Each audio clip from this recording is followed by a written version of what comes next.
Hai, Assalamualaikum warahmatullahi wabarakatuh. Berjumpa lagi bersama saya Lukman Sagura. Gimana kabarnya teman-teman semua? Semoga selalu dalam keadaan sehat. Yang mau ke Jepang semoga selalu lancar prosesnya, tesnya juga lancar, cepat mendapatkan jobnya setelah lulus pendidikan, juga pendidikannya juga lancar.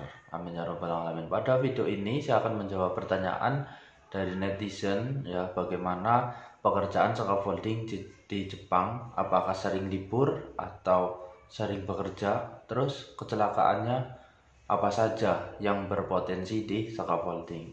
Baik, jangan kemana-mana, tetap di Lukman Sagura.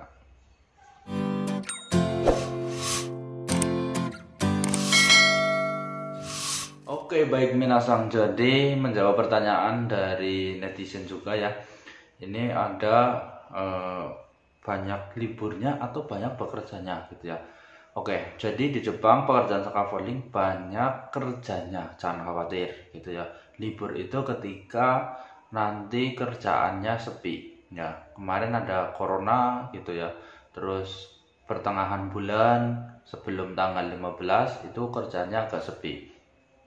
Terus yang selanjutnya ada di awal tahun bulan 1 ya, biasanya itu kerjanya agak sepi. Yang nggak sepi-sepi banget, tetap ada pekerjaan, namun nggak ramai seperti biasanya gitu ya. Nah, kalau sepi ya kita agak siang pulangnya, agak gasik gitu ya, nggak sore nggak malam seperti itu. Beda dengan kerjaan rame. Kalau rame ya sampai sore nyampe malam gitu, seperti itu. Jadi jangan khawatir gitu ya, tetap disyukuri saja. Pulang malam ya harusnya bersyukur, capek dapat uang banyak, kerjaan sepi ya bisa istirahat, seperti itu ya. Oke, baik. Yang kedua adalah jenis kecelakaan yang terjadi dan berpotensi di scaffolding Jepang gitu ya. Yang pertama ada kecelakaan yang ringan.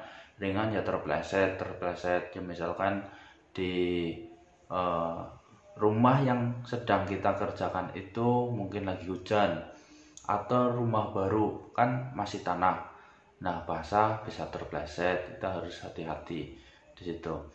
Terus juga di atas gentengnya licin, lagi ngerakit ataupun lagi bongkar gitu ya, jangan sampai pecah dan jangan sampai terpleset seperti itu, jadi harus hati-hati. Terus ada juga yang dari diri sendiri ataupun dari orang lain. Misalkan kita lagi kerja, kita juga harus hati-hati gitu, jangan sampai mengenai diri kita sendiri. Kecelakaan yang pernah terjadi pada diri saya adalah besi membentur gigi saya itu karena perangkas pringis. Jadi membentur gitu ya. Walaupun kecelakaan kecil tapi membutuhkan uang untuk memperbaiki gigi itu di Jepang mahal, bisa 10 juta bahkan lebih gitu ya. Itu seperti itu. Terus juga ada kecelakaan yang fatal. Kecelakaan yang fatal itu misalkan ya tangannya ke palu gitu ya. Ke palu itu kan bisa retak tulangnya gitu ya. Jeder lagi bongkar misalkan kena tangannya, ya udah ya ngalamat, itu harus dirongsen. Juga kita akan libur kerjanya karena tidak bisa bekerja itu kan, itu harus dirongsen retak apa enggak, patah apa enggak gitu kan. Kalau terlalu parah berarti kan penyembuhannya juga lama dan kita liburnya juga lebih lama. Nah, ketika libur itu kita tidak digaji karena tidak bekerja itu. Terus yang kedua, kesalahan yang fatal itu adalah jatuh dari scaffolding, dari ketinggian itu ya. Kayak paham, jadi resiko bekerja di scaffolding udah pahitnya itu jatuh gitu ya, jatuh dari ketinggian. Makanya harus selalu memakai harness atau angzengtai, itu yang di sini ya, cantolin gitu biar nggak jatuh gitu. Lebih baik kita memakai, orang udah ada alat pengamannya yang sudah disediakan oleh perusahaan, ya kita pakai setiap kita bekerja seperti itu ya.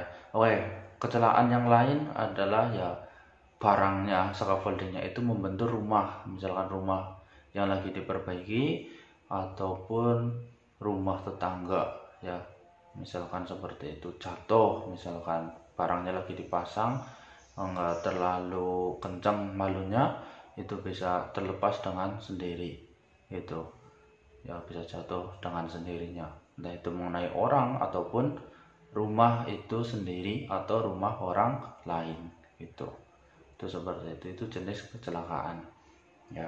Terus genteng ya bisa pecah ya, genteng pecah entah itu karena scaffolding ataupun keinjak sama kita, seperti itu. Genteng juga mahal gitu ya, itu seperti itu. Oke, mungkin itu yang bisa saya jawab. Ada kurang dan lebihnya mohon maaf. Semoga membantu dan menjadi gambaran buat teman-teman yang mau kerja di konstruksi scaffolding gitu ya. Oke, video enak gak enaknya juga ada, silahkan disimak gitu ya. Sekian, assalamualaikum warahmatullahi wabarakatuh.